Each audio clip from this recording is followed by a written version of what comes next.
his enthusiasm sparked an energy in us that was so infectious that we had to get down there and record it and get it done right away. They happened to meet two young ladies that night in the club and brought them back to the motel with us. And they both happened to be white. This is the only way that we know you, but in that 54 period history, you had some challenges. When he gets out of his car and starts talking to a black man, instead of him wanting to respect that black man, the first thing he wants to do is intimidate that black man.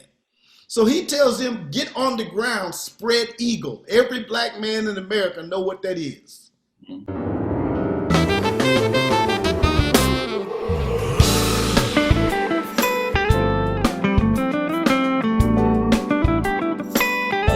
Yes, I'm with the Whispers. I'm Debórah, and I'm so excited to finally be back with you guys again. Yes, yes. I'm doing good. I'm just glad to see your faces. You know, this lockdown has really been something, especially for those of us in the entertainment industry. You know, my life has been about being able to share stories with you guys and people like you to, you know, millions of people. And this has kind of put somewhat of a slowdown on that. Oh, I mean, more than that. I mean, it's put a complete dent. Yeah. And that's still putting it mildly. Yes, yes, yes. So today we're going to talk about your new release. Yeah. Well, you know, we're excited about talking about that. We're always excited about talking about new music after all these years. Yeah, Definitely. you know, and I'll tell you what I find interesting. The song that you guys just released, How Long?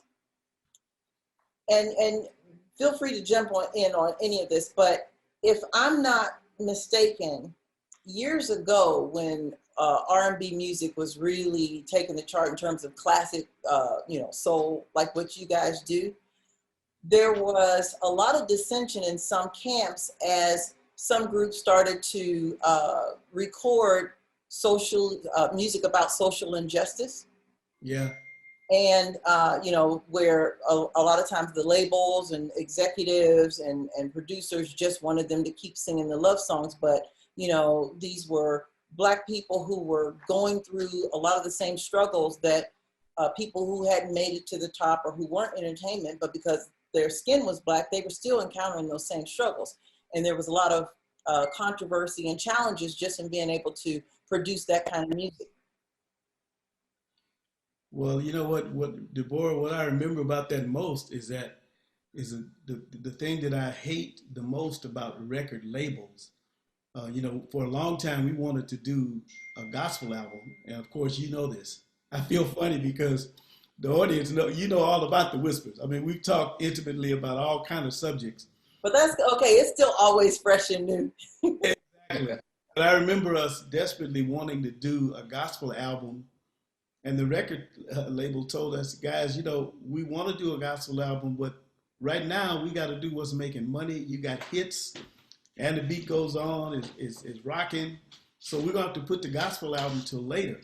Well, fortunately for us, even before that, the Whispers were making image music that dealt with the times. And long ago, we came with a song called, if you remember, Seems Like I Gotta Do Wrong. Before they noticed me. They noticed me. And thank God we did before we had And the Beat Goes On, because as you say, I don't even know if the record company would have even wanted us to jump into something that controversial. But from the very beginning, you know, Nick Caldwell, God bless his soul, you know, we talked about what we wanted to be like and what we wanted to sing about. And when that song came along and we first heard it, we jumped on it because if you remember, 1965 is when we had the Watts riots. Mm-hmm. Yeah. And I was inducted into the U.S. Army in April of 1965, and I watched the Watts riots from Vietnam. Another day has come and gone in a world where I don't belong. Another week has passed me by. It's not because I didn't try. Nobody saw me walking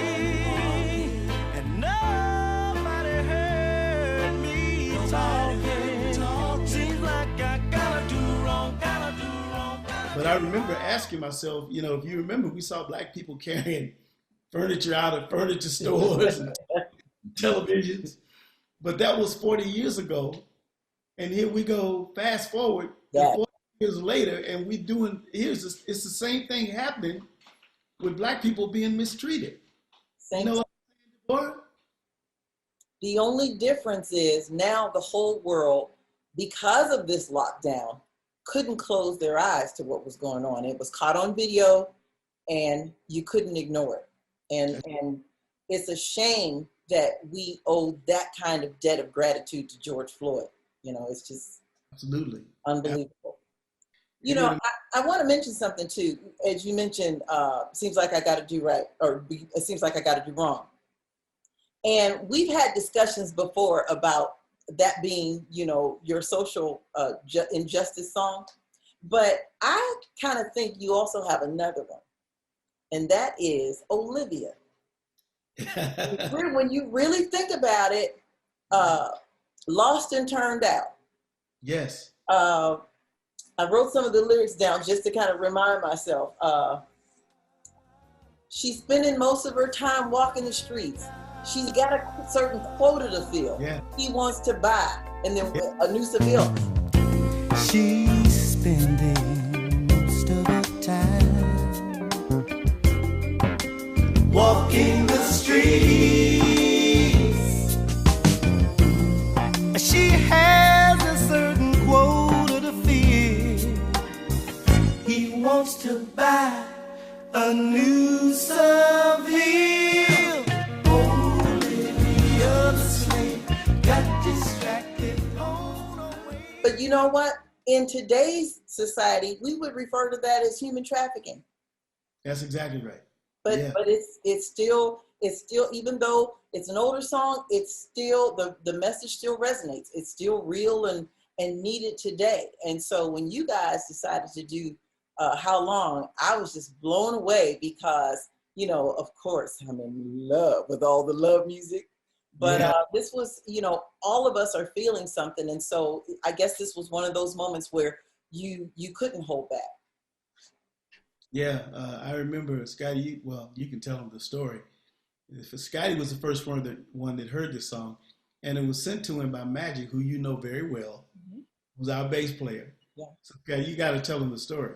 Well, what I did once I heard the song, the first thing I did was get on the horn to Lavelle, my brother, and my thing. I said, first of all, I want you to hear the song because I know once you hear it with your A&R ability, I'm not gonna have to say much else, and that's kind of what happened. And so for those who don't know, A&R is artist and repertoire, right? You remember, we're talking to the world. Yeah, exactly. Let me put it like this. We're old enough to know hits when we hear them. We've been here long enough. And so when I called Lavelle, I remember he said to me, man, you sound like when you was 20 years ago when you was trying to sell me other things. I never heard you this excited about it. Wait. What other things could you have possibly been selling?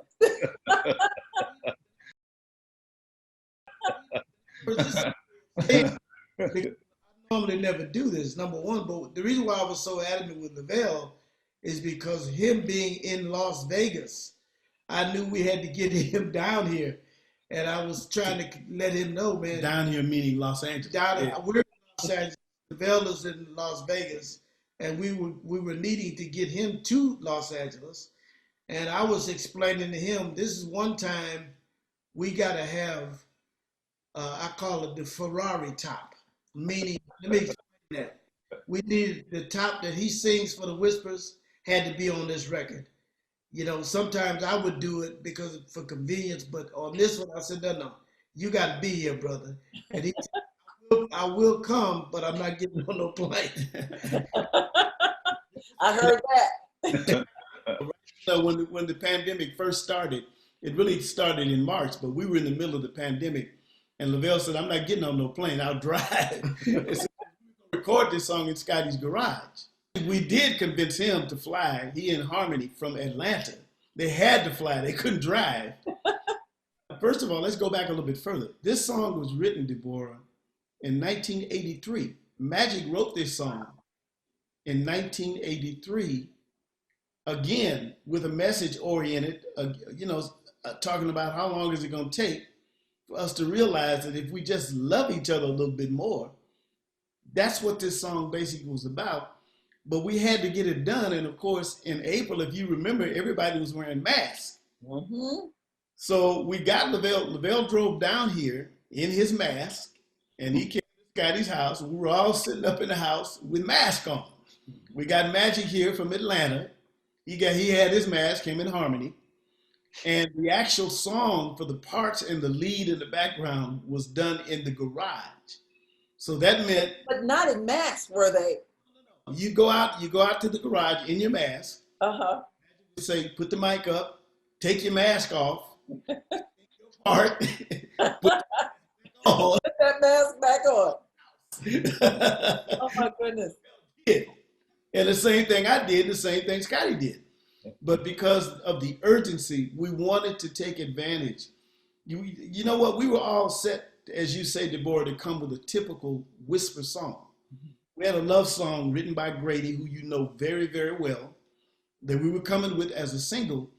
But like you said, the good Lord made it that on that day, the whole world was watching George Floyd with that knee on his neck. The whole world got to see. We couldn't run away from it. And we said right then and there, we're going to put the Whispered Love song on hold. We've got to record this song, talking about how long is it going to take, what will it take for people to understand that Black folks are just like everybody else. Mm-hmm. So we took the opportunity to put this song out. We did it in April, and by May, we the finishing touches, and it's brand new now. And it's talking about how long. How long is it going to take for us to continue to be mistreated as Black people? I have to just pause there for a second. When I started getting some of the story about this new release, the thing that shocked me the most, because I know you guys, I've never seen you move that fast on anything. That's very true. And, and I don't mean it like you're slow. I just mean you guys ponder, you consider, you meet, you make sure all the I's are dotted and every T is crossed. You make sure everybody is happy. You're super sensitive to your environment, and you ponder and you listen and you re-listen. And this must have been a God thing. Must have been a God thing. More than that. Oh, it definitely. More than that, to me, Debórah, is that when Scotty sent the song to me, and after I listened to it, I said, "Oh yeah, that's a smash. That is right on point." But like Scotty said, his excitement, I haven't seen his excitement like that since 1932. So I was like, I don't know what's going on, but he was the most excited I've seen him ever about a song.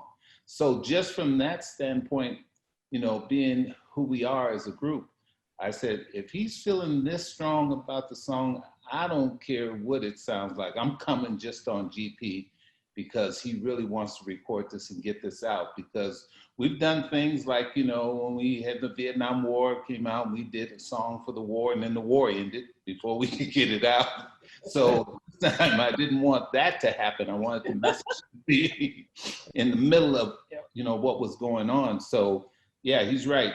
His enthusiasm sparked an energy in us that was so infectious that we had to get down there and record it and get it done right away. After I heard it, I totally get why you were so enthused about doing it, and not just enthused, but I understand you were pretty adamant about just getting this done and getting it done now. And you're right, the time is right for it, and we can't wait.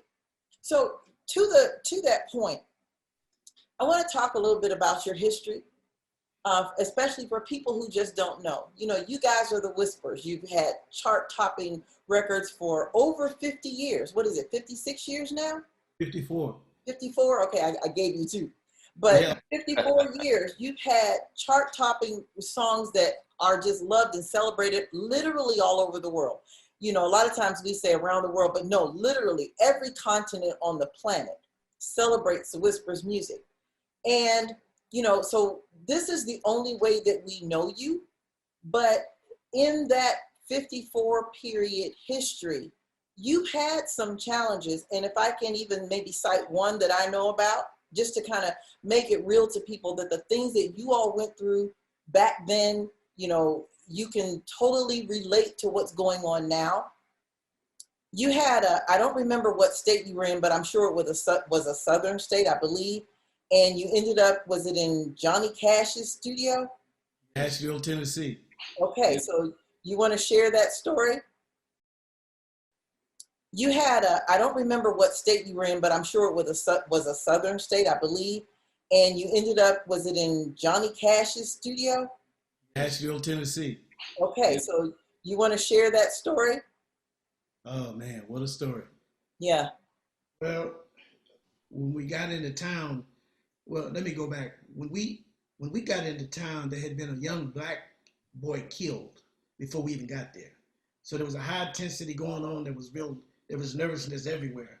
And when we checked into the motel back then, the motel that we checked into, we saw guys on the roof like they were guarding the place With rifles. And I remember I said to Nick, let's turn around and go to another either hotel or more, but we don't need to be here. And Nick said to me, Scotty, you know, I hear that, but it ain't all that bad. I said, Nick, I'm telling you, this is not the spot to be in. We ignored that. We went on in and checked in, went to the club, did our show. And there was two guys back then. One worked for us and one was one of the Whispers. Marcus was the Whisper, and one of the guys that worked for us, Andre, they happened to meet two young ladies that night in the club and brought them back to the motel with us. And they both happened to be white. Oh, goodness. Now, keep in mind, you know, we talking about Nashville. You know, we shouldn't have been there in the first place as far as I'm concerned, but hey, it was what it was, or it is what it is today. But anyway, they brought the young ladies back, and then we all went to one room to sort of take care of business with other stuff. And we were all in the room, and we hear this boom, boom, boom, like somebody's gonna knock the door down. So we opened the door, and when we opened the door, there were rifles all around the door. Shotguns, rifles. I mean, we thought life, at least I did, I thought life was over that night. And the guy said to us, the two young ladies that you brought back with them, if they're not out of here in a certain amount of time, everybody's dead. And at that time, our manager, Dick Griffey, that was home for him. Nashville was his home. He went out of control. He went to telling the police, I guess they were police, but it was so many of them, I don't know if they were police, Klan, or whatever, but he went crazy. And I never will forget, Nick Caldwell and Carl Dickens just pushed him to the ground. They couldn't stop. He was saying, get the F out of here, what y'all doing, this is all again, everything he shouldn't have been saying. So they wrestled him down to the ground and got him to be quiet. And the guy, what really got him to be quiet, one of the guys said, if he say another word, we're going to kill everybody in here. Of course, at that time, it was time to go to the men's room and the women's room, wherever you need to go. Take care. No, let's tell the truth. Some of us went to the men's room right there. Right? And he said, if you say another word, we're going to kill everybody in here. So we finally got him quiet, and they left. And one of the guys who was like a roadie had called a friend of his who knew Johnny Cash, because we knew we had to leave there that night, and we did. He ended up taking us to the studio, which was owned by Johnny Cash, and we spent the rest of the night there. And of course, the next day we got out of there like we was running a race. Wow. See, I knew some of the story, but I didn't know the details. You know, and see, here's the thing. yeah, you could look at it and say, okay, we shouldn't have been here. This person shouldn't have done this or that. But what it all boils down to is black or white or whatever, you're all people, and people do people things. And it's just a shame that when somebody that looks like us does, in your case, what guys, and particularly a lot of times musicians, they meet people on the road. And even though maybe that wasn't the best circumstance, but it should not have threatened your life. Yeah. Well, yeah, it shouldn't have, but it did. There's no question about it. And the only thing that's relevant to bring that up to what's going on, that lets you know what's going on today with George Floyd was the same thing that was going on 40 years ago. I mean, this is the first time we've seen these kind of situations. We've been here long enough to see we have been mistreated as black people. There is police brutality. Lavelle can tell you about that personally. There's no question about it. So again, we're back to the important. That's why it was so important to get this song out now, because it needs. And this song takes you into a lot of other things that I'm hopeful we'll get into in this conversation, like voting and what we as black people need to do to stick together. But this is not the first time for us. So when we say how long, we mean it, and we want to try to do something to change it.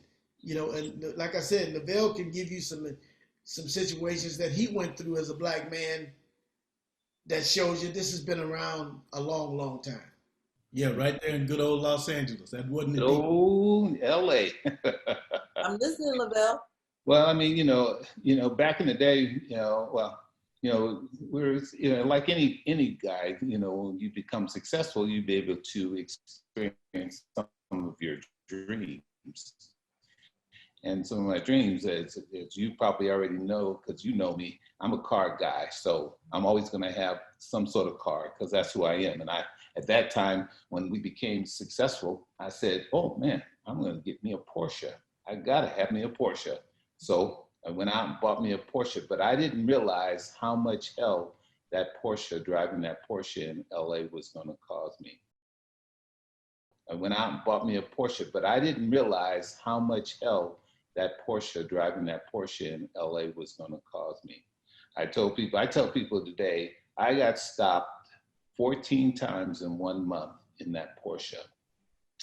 Dressed up, a couple of ladies in the car, and driving down the street. Most of the time there was a lady in the car or two, and driving down the street, get pulled over, end up on the sidewalk, sitting on the curb, in my dress clothes, nice clothes, because we're getting ready to go party. And always the excuse was used that a car like this was used in a robbery. How convenient.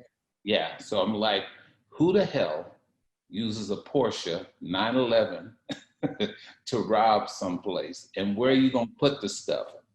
There's no backseat in the car. There's really no trunk.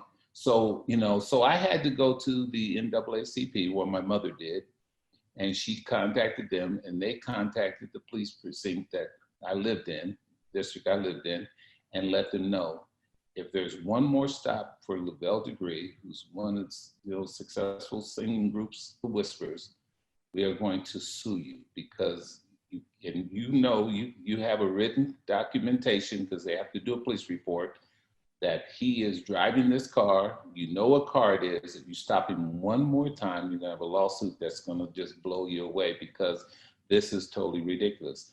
And it ceased immediately after that. But that's the lengths that you have to go to. My brother, the same way, seen him 14 times in a month. I saw my brother, he had a Porsche too. Different from him, he didn't have the success or be a member of such a successful group and a well-known group. So I've seen him get choked out when the chokehold was legal, and choke him to the point where he was unconscious. So that is what is going on. It's been going on forever. And then finally they, just recently, and this was back in 1980, they were choking people out all the way up to now. And like Walter said, this is something that's been ongoing But because of what you just said earlier, that because people had to stay home, they couldn't go anyplace else. They were really marooned at home. They got to see it firsthand. They got to see a man's life snuffed out on TV, and begging for his mother to come and help him. That right there, I don't care what kind of person you are. As a man, I'm 72 years old. That I damn near wanted to cry right there on the spot. And watching this man's life drift right out of his body was just devastating for a lot of people. And that's why you see what's going on. Black, white, Latino, Indians, Japanese, everybody's on the street today. As you know, Debórah, back in the 60s, when we had the watch riot, there was not a white person on that street. And if they were on that street, they would have got killed. But this time, it's all groups of people are coming out. Everybody who has an ounce of humanity, really. Exactly. And they're fighting together. So like I was telling the twins the other day, because we talk about this when we do get together, that to me, this is the first time that I see hope for this, ever in my life, because I've never seen people come together like this. So I think it's going to be, look, nobody wants anybody to die, but I hope that George Floyd's sacrifice will make a big change in this world. And we do, like you said, the one change we got to make, we got to get our black behinds, or yellow behinds, any kind of behind you got. You need to vote. That thing that everybody has one of. Yeah, you need to get out there and vote, because we have to get this idiot out of office. Yeah. And not only that, I think, and this is just my opinion, you guys let me know what you think. I think this fellow occupying 1600 Pennsylvania Avenue, and that party that has agreed to it's like they drank some Kool-Aid. They did. And for that reason, prior to, I always felt like, you vote for who you think will be the best, but they have demonstrated humanity is out the window. It's gone. And so they need to go. And like you said, we need to vote, and we need to vote Democrat. And it's not because we are so in love with the party, because, we all know that no matter who gets in office, we got to hold their feet to the fire. Right. And Biden better know he owes, what is his name, Clyburn, a huge debt of gratitude. But we've got to be diligent and make sure that these laws get changed. And like you said, we've got to do that by voting and staying engaged in the process, which is why another thing, I think why the song How Long is so important, like not just after November 3rd, but we need to replay it, because if we don't, we'll go to sleep. We'll say, okay, we voted, we got our people in office, and then we go to sleep, and it'll be business as usual. Mm-hmm. Mm-hmm.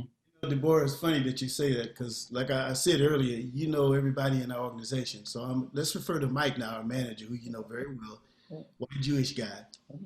He has 2 kids that happen to be policemen.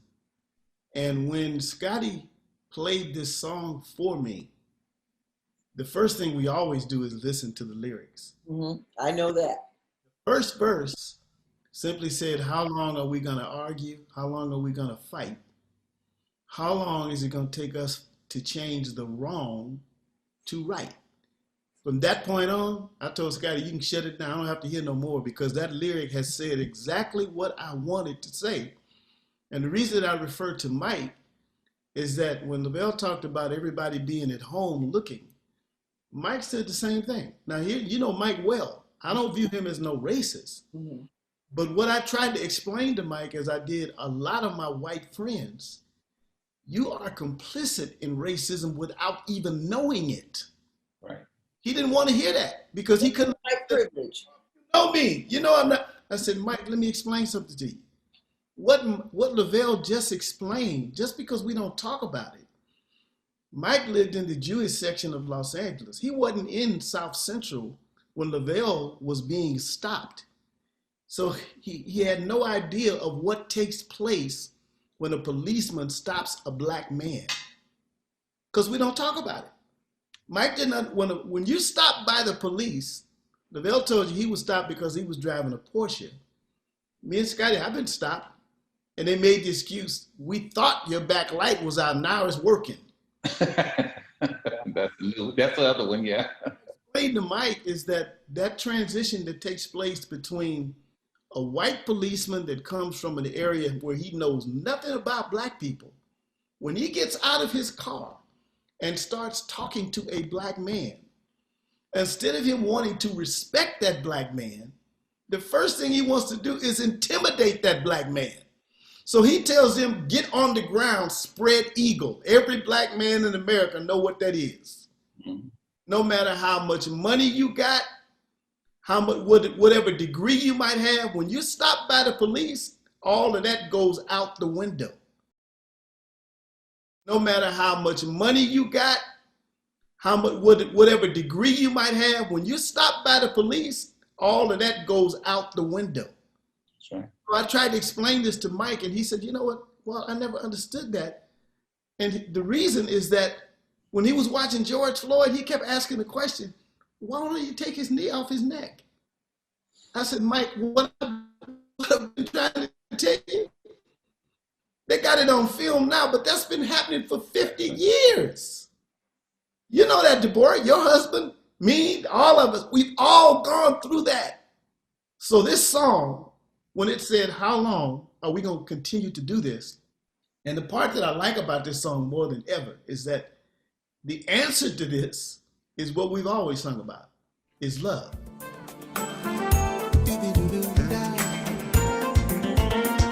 How long will we argue? How long will we fight? When will we have the unity to change the wrong to right? Don't you know love is the answer to all our misery?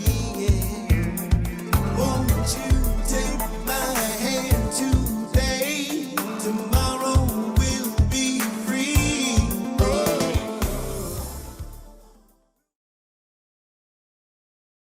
To a lot of people, Scotty says this, but if you treat people the way you want to be treated, we can get along. That's showing respect and love for the person. So like you said, I think Joe Biden understands this. I'm hoping that he does. But man, this song says it all. That's why we had to get it out and let it be heard. And as you say, I wanted to play over and over again, because if we can just understand, if we try to love each other, we won't have no problems. It ain't about black and white. You're so right. Yeah, that's true. Hey, Joe, if you're listening, play this song. It'll mean a lot to your campaign too, because it's right on point for your campaign. It's one of those songs that could be your theme song, because it basically talks about what he wants to do. And I have a lot of hope in Joe because of the hardships he's gone through.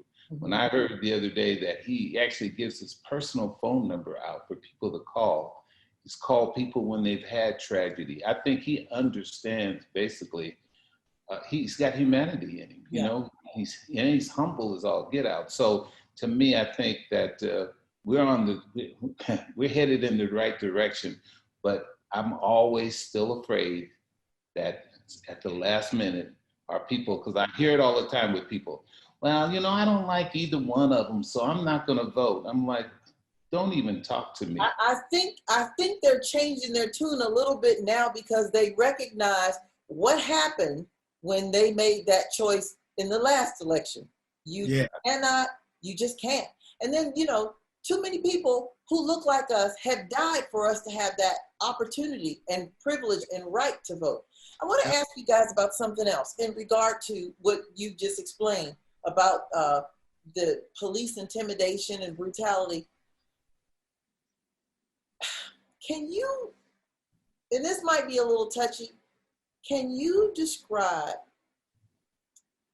what personally it felt like for you as a man, a black man, a law-abiding black man, to be put on the ground and told to spread eagle? Can you describe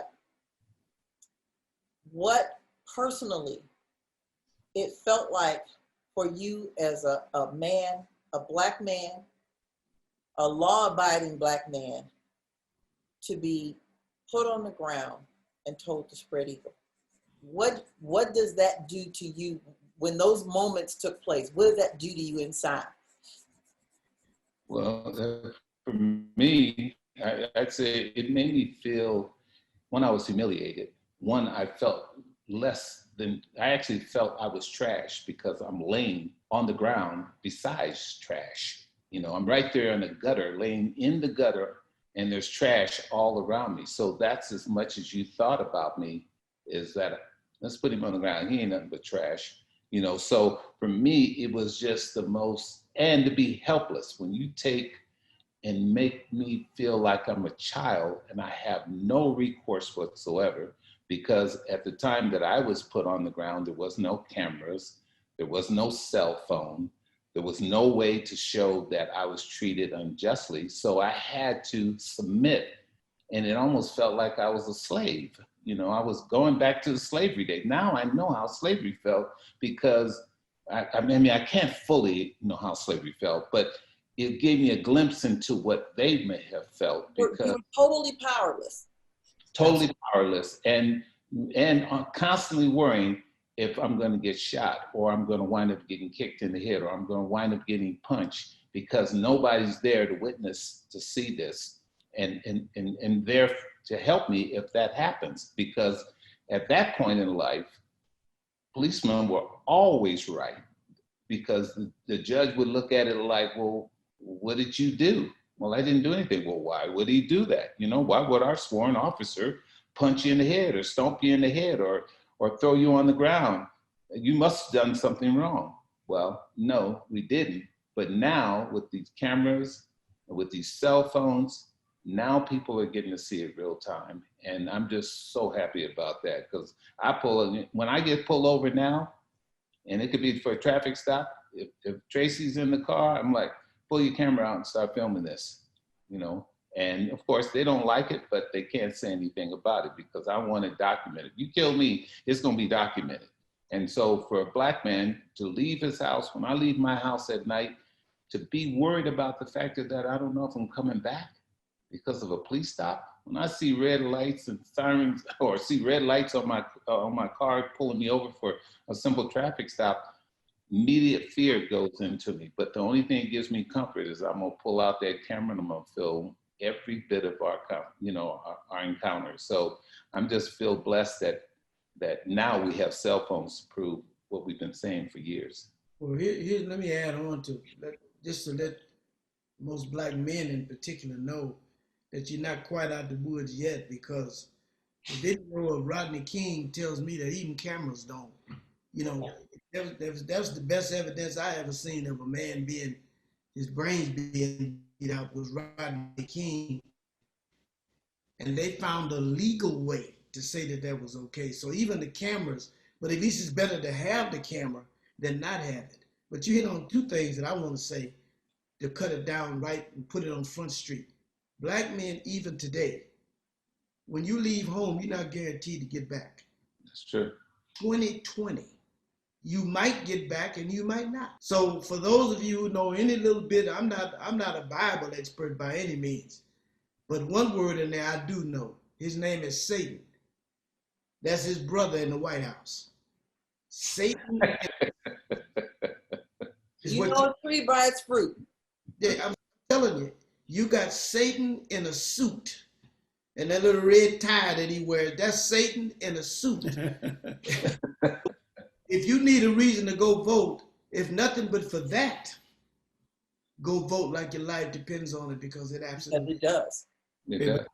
Debórah, you asked, but to get back to what you asked, what it feels like, for me, the worst thing that it does, that interaction between a Black man and a policeman, once that incident is over and you think about it, you start to hate all white people, and that's wrong.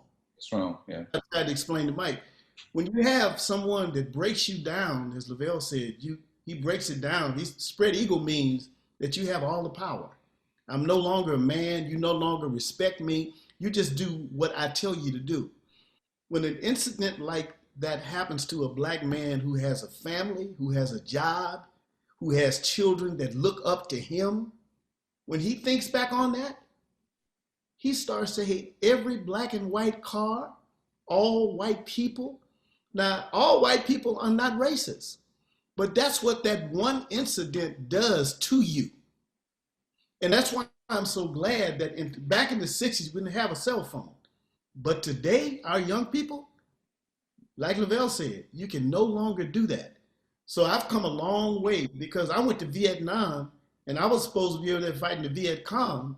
I had more hatred for white people than I did for the people that I went over there with because of racism.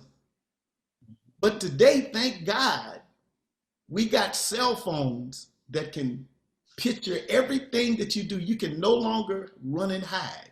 And the other thing I like about a cell phone is not only can you photograph it, but if somebody tells you something, there's something in that phone called Google. You can go into that phone and you can get the right, he can no longer tell you some stuff that you really don't understand. You can find it out for yourself. What, oh man, what a way. I'm so glad that but it was going to be like this anyway, Debórah. They didn't know it. It was eventually going to get to where it is right now anyway. Yeah. And I'm so glad that it's happened like that. You know, I want to pivot on something, just listening to what you guys were saying. And even though I know this stuff goes on all the time, it still breaks my heart. That song, I'm starting to think we also want to get police officers to listen to it. Absolutely. Because at the end of the day, there's got to be some who may be on the borderline of being hate mongers, and a message like that song might be able to just arrest them and bring them back to really looking at what they're doing and the impact that their actions are having on a world of people for generations. For generations and generations. Well, you know, Debórah, the thing that bothers me is that when you wind up listening to, if you probably notice, all of the people that have interaction that have been negative, leading to brutality or death, when you look at those officers wind up having 14, 15, 7, 8 incident reports for the same action. Yes. To me, the police department cannot police themselves. And that's when I'm hoping that there'll be legislation that will go into effect, that they have to be policed by an outside source. Because if you don't, you're gonna have this continue, because they're a blue gang in themselves. They're gonna wind up, you know, even today, watching Floyd's life snuffed out, there are officers that were on that police force are still rallying for the guy who killed him.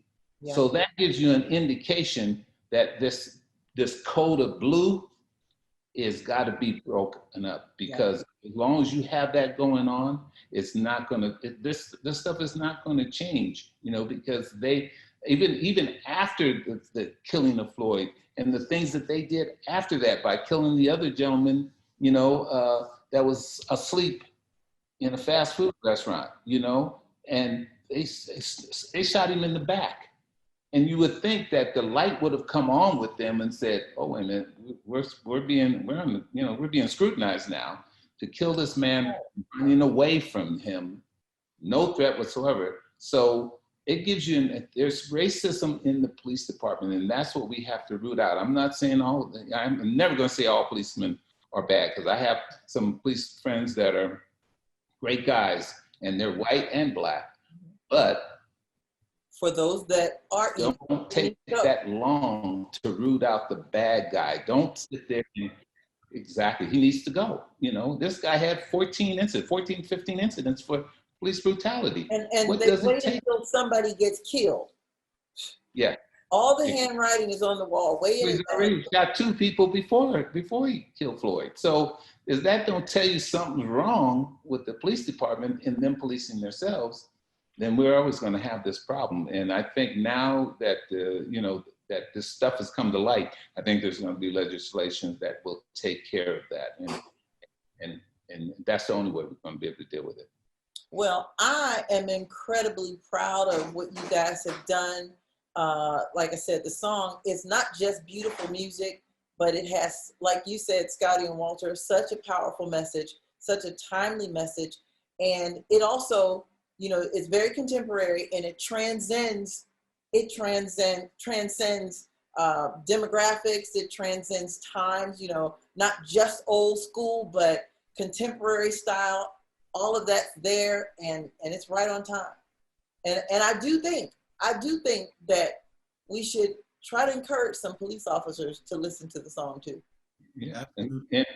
Yeah. Well, Debórah, I don't want to embarrass you, but before we get out of here, I got to say this to you. You know, your audience, they don't know how close you are with the Whispers. Thank you so much today for giving us this platform. I mean, you know, we've done this years ago, but I want you to know, I don't want you to think that we take this for granted. You know us very, very well. I want to say thank you from the bottom of my heart, Debórah, because what we've been talking about is so important. It is. I know, you know, this is old hat for you. You interview a lot of entertainers. You know, a lot of them, the Whispers consider you part of their family. You know, I don't want to embarrass you, but I'm just going to tell you. I am. You know, people know that you guys are my husbands.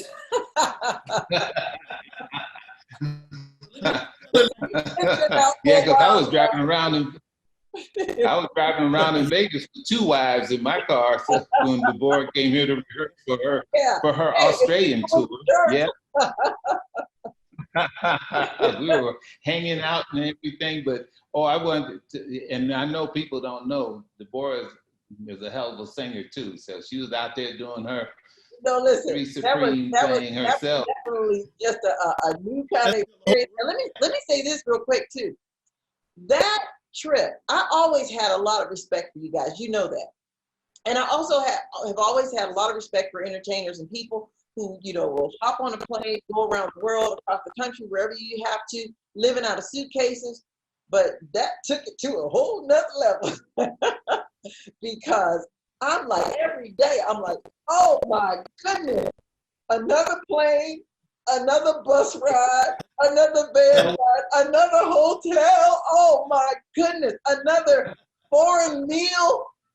I don't know how you do it. I love you. Your music is even that much more valuable because I came to understand a little bit about the price that you pay to deliver beautiful music to the rest of the world.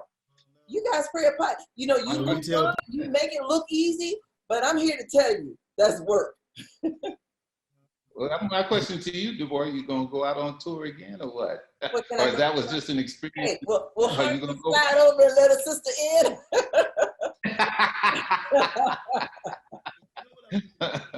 I'm gonna kick it back to you. Only if I can go with y'all.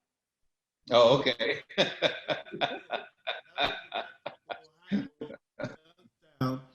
And sing this song called How Long in front of that Ohio audience. Mm-hmm. I am so looking forward to doing that. Yeah.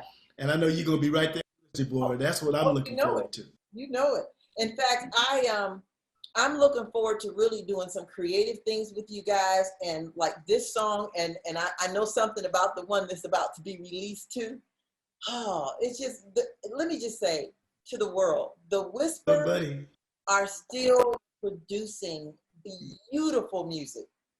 The next time we get together, and I'm hoping it's really soon, especially since we don't have to travel to do it, I want to talk about your music, but I have a special story to tell you about how your music may have recently saved somebody's marriage. Oh, wow. Yeah. Oh my God. Okay. I think I told your marketing director about it. Okay. What'd you say? Well, you know what I want. You just something, Debórah, because you know it better than we do.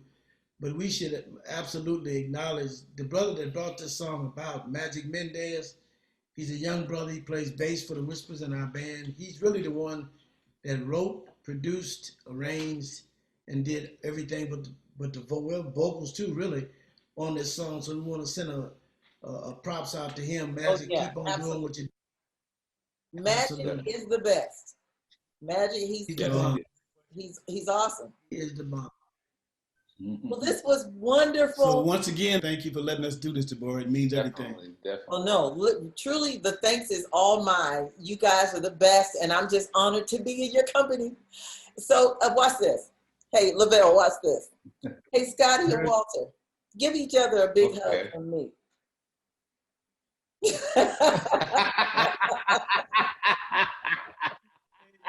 Oh, what? Lavelle, watch.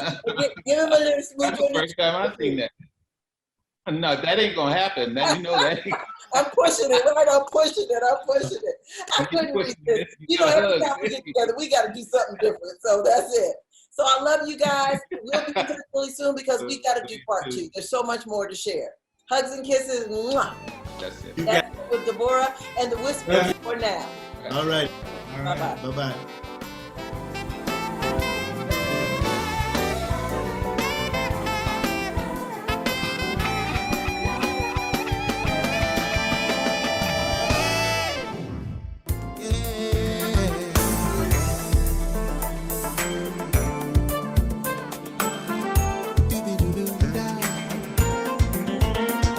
How long will we argue?